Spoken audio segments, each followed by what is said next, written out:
January 26, 2024. Daily Bread. Passage: Judges chapter 8, verse 1 to verse 21. Key verse 4. Title: Gideon's Pursuit. Now the Ephraimites asked Gideon, "Why have you treated us like this? Why didn't you call us when you went to fight Midian?" And they challenged him vigorously. But he answered them, "What have I accomplished compared to you? Aren't the gleanings of Ephraim's grapes better than the full grape harvest of Abiezer? God gave Oreb and Zeeb, the Midianite leaders, into your hands. What was I able to do compared to you?" At this, their resentment against him subsided. Gideon and his 300 men, exhausted yet keeping up the pursuit, came to the Jordan and crossed it. He said to the men of Sukkoth, "Give my troops some bread.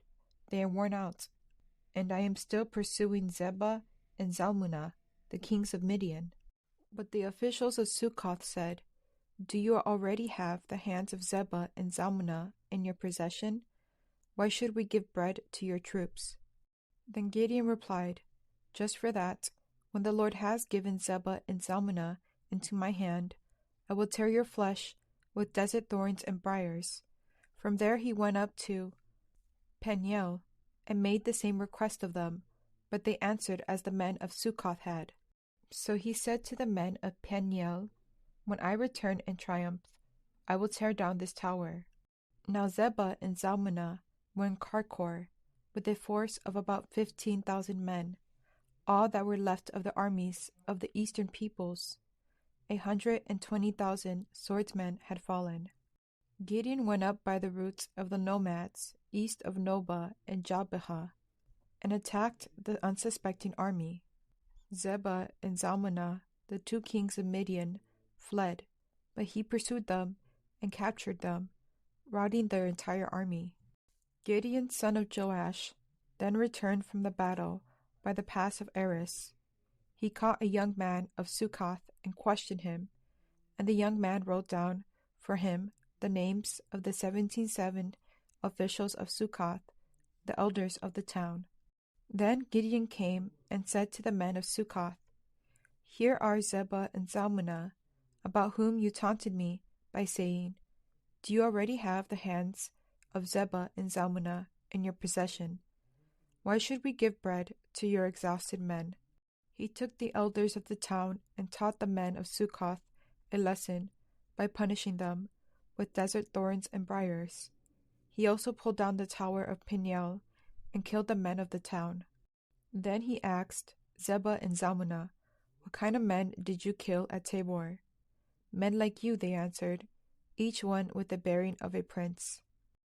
Gideon replied, "Those were my brothers, the sons of my own mother. As surely as the Lord lives, if you had spared their lives, I would not kill you." Turning to Jether, his oldest son, he said, "Kill them." But Jether did not draw his sword, because he was only a boy and was afraid. Zebah and Zalmunna said, "Come, do it yourself. As is the man, so is his strength." So Gideon stepped forward and killed them, and took the ornaments off their camels' necks. Daily Bread Message. The Ephraimites were not happy with Gideon. They challenged him for not including them in the battle. Gideon didn't fight with them. He was humble, and he commended them for their accomplishments. Gideon and his men were exhausted, but they were pursuing the kings of Midian. When the officials of Sukkoth and the men of Peniel refused to give them food, Gideon promised retribution, but first he pursued the armies of Midian and captured their kings. Gideon was not dissuaded from obeying the Lord. When Gideon returned, he did not forget those who failed to provide provisions. He punished the men of Sukkoth and Peniel.